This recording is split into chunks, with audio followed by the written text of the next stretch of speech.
بسم اللہ الرحمن الرحیم۔ السلام علیکم معزز طلباء کرام، آپ سب کیسے ہیں؟ آج ہم تفسیر بیضاوی کے سبق نمبر 190 کو پڑھیں گے۔ آج کے ہمارے سبق کا عنوان ہے اشتراک کا مطلب۔ آج کے ہمارے سبق کی عبارت اولئک الذین اشتروا الضلالۃ بالہدیٰ سے شروع ہوتی ہے۔ آج کے سبق میں در حقیقت ہم نے دو باتیں پڑھنی ہیں۔ ایک تو ہم نے آیت کا ترکیبی تعلق سمجھنا ہے، ما قبل سے اس کا ربط ہے یا جملہ مستانفہ ہے، اور دوسرے نمبر پہ ہم نے اشتراک کا جو معنی و مطلوب ہے وہ سمجھنا ہے۔ تو بلا تاخیر ہم آج کے سبق کی عبارت کی طرف بڑھتے ہیں اور آغاز کرتے ہیں آج کے سبق کا۔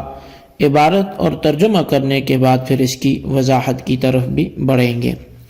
مصنف علیہ رحمہ لکھتے ہیں اولئک الذین اشتروا الضلالۃ بالہدیٰ، یہی وہ لوگ ہیں کہ جنہوں نے گمراہی کو ہدایت کے بدلے میں خریدا۔ اختاروہا علیہ، یعنی کہ انہوں نے گمراہی کو اختیار کیا ہدایت کے خلاف اس پر۔ واستبدلوہا بہ، اور انہوں نے گمراہی کو بدل دیا ہدایت کے ذریعے سے۔ وَأَصْلُهُ بَذْلُ الثَّمَنِ لِتَحْصِيلِ مَا يُطْلَبُ مِنَ الْأَعْيَانِ، اور اشتراک کی جو اصل ہے وہ ثمن کو، قیمت کو خرچ کرنا ہے اس عین کو حاصل کرنے کے لیے کہ جو مطلوب ہو۔ فَإِنْ كَانَ أَحَدُ الْعِوَضَيْنِ نَادًا تَعَيَّنَ مِنْ حَيْثُ إِنَّهُ لَا يُطْلَبُ لِعَيْنِهِ أَنْ يَكُونَ ثَمَنًا وَبَذْلُهُ اشْتِرَاءً، اور اگر ان دو عوضوں میں سے ایک نقد ہو تو متعین ہو جائے گا اس حیثیت سے کہ وہ لعینہ مطلوب بھی نہیں ہے کہ وہ ثمن ہے، اور اس کا خرچنا وہ اشترا ہے۔ ورنہ وَإِلَّا فَأَيُّ الْعِوَضَيْنِ تَصَوَّرْتَهُ بِصُورَةِ الثَّمَنِ فَبَاذِلُهُ مُشْتَرٍ وَآخِذُهُ بَائِعٌ، ورنہ ان میں سے کوئی سا بھی عوض جسے تو تصور کر سکتا ہے ثمن کے طور پر، تو اس کو خرچ کرنے والا وہ مشتری ہوگا اور اس کو لینے والا وہ بائع کہلائے گا۔ وَلِذَلِكَ عُدَّتِ الْكَلِمَتَانِ مِنَ الْأَضْدَادِ، اور اسی وجہ سے ان دو کلمات کو ضدوں میں سے گنا گیا ہے، متضاد طور پر گنا گیا ہے۔ جی طلبہ کرام، یہ تھی ہمارے آج کے سبق کی عبارت اور اس کا ترجمہ۔ اب آئیے اس کی وضاحت کی طرف بڑھتے ہیں۔ تو جیسا کہ میں نے ابتداً یہ بات کی تھی کہ سب سے پہلے تو ہم ترکیبی اعتبار سے تعلق کو سمجھیں گے۔ تو تعلق اس کا واضح ہے کہ اولئک الذین اشتروا الضلالۃ بالہدیٰ، اصل میں یہ جملہ مبتدا خبر مل کے جملہ اسمیہ بنے گا، لیکن یہ جملہ مستانفہ ہے۔ تو اب یہ جملہ چونکہ مستانفہ ہے، اور مستانفہ کوئی بھی جملہ ہو اس سے پہلے ایک سوال ہمیشہ مقدر ہوا کرتا ہے۔ تو وہ سوال یہاں پہ کیا ہوگا کہ جس کی بنیاد پر ہم اس کو استئناف قرار دیں؟ تو اصل میں جب اللہ تبارک و تعالی نے منافقین کے بارے میں یہ ذکر فرمایا کہ اللہ یستہزئ بہم ویمدہم فی طغیانہم یعمہون، کہ ہم ان کے ساتھ استہزاء کر رہے ہیں، ان کے استہزاء کا بدلہ دیں گے۔ تو پھر اس پر ایک سوال پیدا ہوا کہ ان میں یہ بری خصلت کہ جس کی اللہ تبارک و تعالیٰ انہیں سزا دے رہا ہے یا انہیں وعید سنا رہا ہے، یہ بری خصلت ان میں آئی کیسے، سبب کیا بنا؟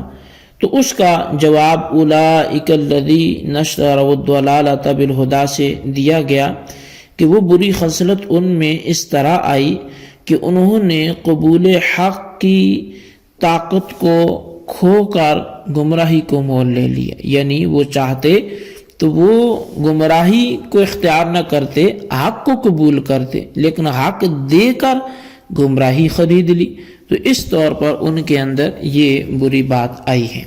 تو یہ تھا آیت کا ما قبل سے تعلق۔ اب دوسری جو ہماری بات ہے وہ اس اعتبار سے ہے کہ اشتراک کے معنی مرادی اجمالی طور پہ کیا ہے اور پھر اس کی لغوی تحقیق وہ کیا ہے۔ تو اشتراک کے جو معنی مرادی ہیں وہ تو قاضی صاحب نے آگے لکھ دیے، جن کے بارے میں انہوں نے فوراً سے آیت کے بعد اختاروہا علیہ لکھا اور استبدلوہا بھی لکھا۔ یہ اس کے معنی مرادی کا بیان ہے، یعنی کسی شے کو ترجیح دینا اور کسی شے کے بدلے میں کوئی شے لے لینا۔ اور اب دوسرا جو اس کا مطلب ہے لغت کے اعتبار سے، تو اصل میں لغت میں اشتراک کی جو حقیقت ہے وہ یہ ہے کہ کسی مقصود عینی کو حاصل کرنے کے لیے ثمن کو خرچ کر دینا، صرف کر دینا۔ اب مقصود عینی مطلب وہ شے بذات خود مقصود ہوتی ہے۔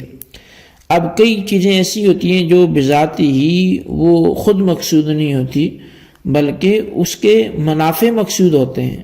تو جب یہاں مقصود عینی کا بولا گیا تو اس سے اجارہ نکل گیا، کیونکہ اس میں ثمن کے بدلے عین شے نہیں لی جاتی، حالانکہ ثمن تو وہاں بھی لیا جاتا ہے۔ آپ گاڑی لے لیں رینٹ پہ یا مکان لے لیں رینٹ پہ تو اجارہ تو وہاں بھی ہے، مطلب ثمن تو آپ دے رہے ہیں، لیکن عین شے مطلوب نہیں ہوتی بلکہ اس کی منفعت مطلوب ہوتی ہے۔ آپ ثمن خرچ کر کے بھی آپ اس کار کے، اس گھر کے مالک نہیں بن جاتے، اس کی آپ ٹکڑوں کو، پارٹس کو استعمال مطلب ان کو توڑ پھوڑ کر کے ان کو بیچ کے کوئی اور کام نہیں کر سکتے، بلکہ آپ کو اس کی منفعت مقصود ہے جو ایک عرض ہے، اور عرض کی شان یہ ہوتی ہے کہ وہ 2 زمانوں تک باقی نہیں رہتی۔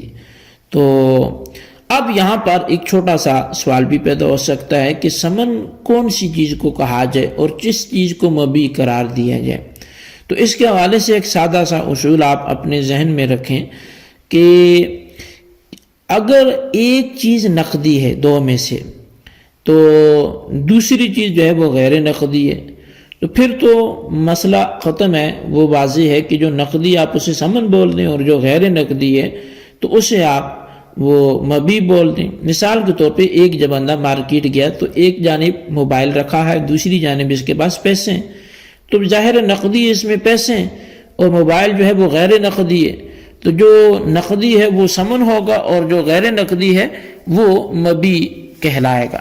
اسی طرح اب سونا چاندی ہے، یہ ہمارے ہاں چونکہ پاکستان میں کرنسی وہ روپے کے اعتبار سے پیسے ہیں، لیکن اگر جہاں چاندی چلتی ہے، جہاں دراہم و دنانیر چلتے ہیں، تو وہاں پھر اس اعتبار سے دیکھا جائے گا کہ وہ چونکہ نقدی کے طور پہ استعمال ہو رہے ہوں گے۔ تو اگر دوسری صورت یہ ہے کہ دونوں ہی عوض غیر نقدی ہوں، مثلا ایک بندہ اناج کے بدلے میں اناج خرید رہا ہے، گندم کے بدلے چاول خرید رہا ہے یا کوئی اور ایسی چیز، تو اب اس میں جس عوض کو بصورت ثمن وہ فرض کر لیں گے تو وہ چیز ثمن بن جائے گی، اور جس کو بصورت مبیع فرض کر لیں گے تو اس کو مبیع قرار دیں گے۔